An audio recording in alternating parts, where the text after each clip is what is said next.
Don't tell a word about that one. For the next one we'll do again. This. My father used to, play the mouth organ. We used to play it together at the church too. And he's one who, he has a good ear for music, excellent ear. But he didn't play many instruments, but he taught me how to pick instruments out of songs. My brother actually plays bass and he plays drums now with a drum corps in New York. And I started to work at Jalife Studios in Brooklyn. Jalife and Keelan, and I work with Glenn Adams, but I was mostly focused at Jalife Studios. And Jalife gave me like some old records, Barrington Levy, classic records, Carter and Livingston, Ski Success. He wanted me to master them to CDs. So a guy named Murray taught me how to use the Pro Tools system to digitally clean up and master stuff. And I was like, wow, this is cool. Because we were coming from analog days, and then Jalife had this computer. It's like he was in the future with Pro Tools, which is now standard. He was like one of the first Pro Tools studio in Brooklyn. And then I started to develop there. Then I met up with Obsession, in Brooklyn, and we did like a bunch of remixes. The Gun Session was a big one. Started to do a lot of stuff for the record labels there in New York. A main one, the VP Records. We did a lot of stuff for Gyptian, I Win. Then I link up with Kartel, in the Gun Session time. I moved to Miami. The Gyptians Hold You album here. Not the Hold You, because that's another complicated situation. But what I'm credited for is the Nah Let Go, I Can Feel Your Pain, Love Against the Wall, and all the other Egyptian records.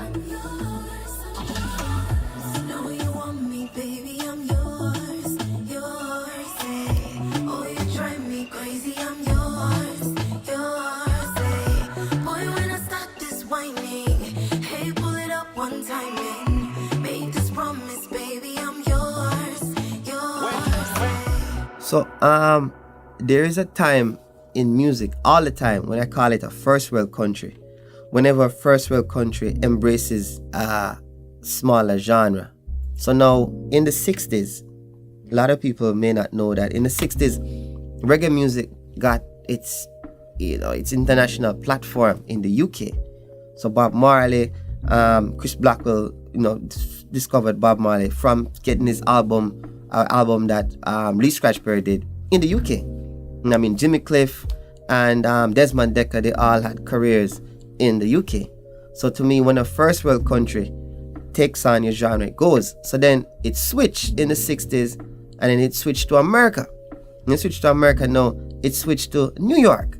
So then you have like the Shaba Ranks era, the Mr. Lover, man, the Patra, them No Worry Way, and Heavy D, and all that, Brooklyn, New York, Queens, it's a New York vibe, flair, the rappers, mink coat, when somebody said to you, you're going to foreign, you're going to New York, mink coat and snow and the whole vibe. So that whole music got its ground there, Biltmore Ballroom in Brooklyn was where all the artists used to perform, Shaba Ranks, Super Cat, is, a lot of the rivalry that would happen in New York with music happened in New York back then. So it was like the hub, but it was originally like germinated and begun in Florida. That I didn't know.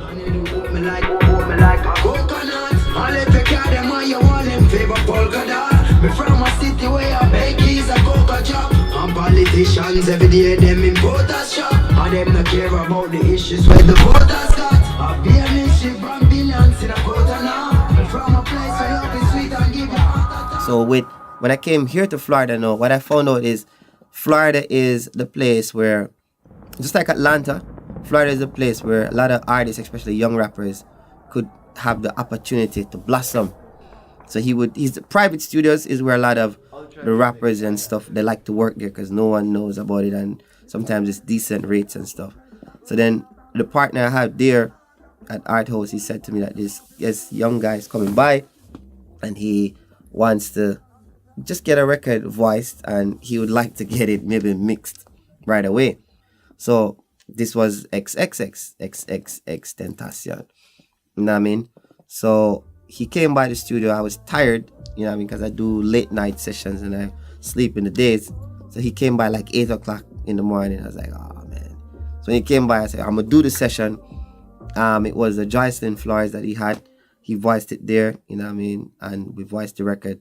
Then I sent it out to one of my engineers, Cohen, and Cohen finalized the mastering for me. He put the record out and the record went like platinum plus, you know what I mean?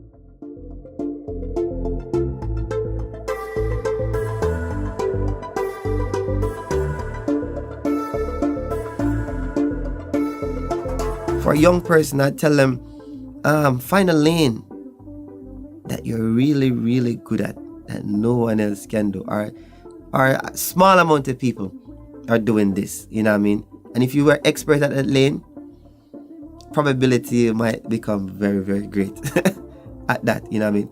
But most times the lane is not popular at the time, you know what I mean? And it will become popular. So it has a lot to do with faith and foresight, you know what I mean? And seeing that this is maybe going to be big. That if you're really, really good at something and you do a lot of it, eventually life is going to be like a circle where it might just be in your favor. That's the key, really, you know what I mean? To find something that you're very, very good at doing, you could do effortlessly, you know what I mean? And you can't trick yourself that because you're doing music for a long time, you're designed to do music.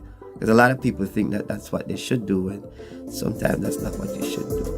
But quality your dreams.